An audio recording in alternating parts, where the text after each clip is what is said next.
За следващото упражнение вече ще ви трябват гири. Това е така наречената тяга. Ще направим в 3 варианта. Първи, естествено, поставяме широко краката. Още в самото начало, погледнете, става една ротация в колената навън, за да включите горната част на дупето. Това е изходната ви позиция. От тук вече сте включили дупето и започвате да правите тяга, като изнасяте таза си назад, корпуса напред и започвате, може тук леко да преклекнете, допуска се леко преклякане, за да може максимално да включите дупето и правите така, плавно се натягате, правите такива едни 10-15 повторения.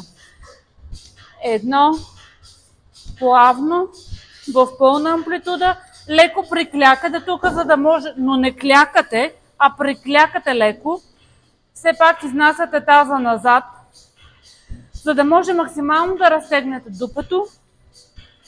Правите така 10-15 повторения, след което правите само ниско-долу, натягате. Още 10-15 повторения, ниско-долу, в долната амплитуда.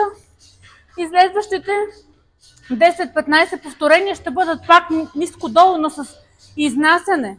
Ръцете напред, а таза назад. Тоест тук пак става нещо като люлка. Ръцете ви дърпат напред, а таза ви се съпротивлява на тежестта и ви изнася назад.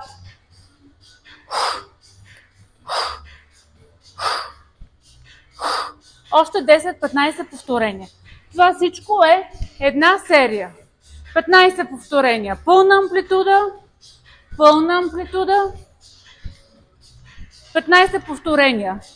Къси, ниски долу движения и 15 повторения с изнасяне на тежестта назад. Който е начинаещ и му е трудно, може да го направи и без гири. Само със собствено тегло. Важното е да включите целевия мускул.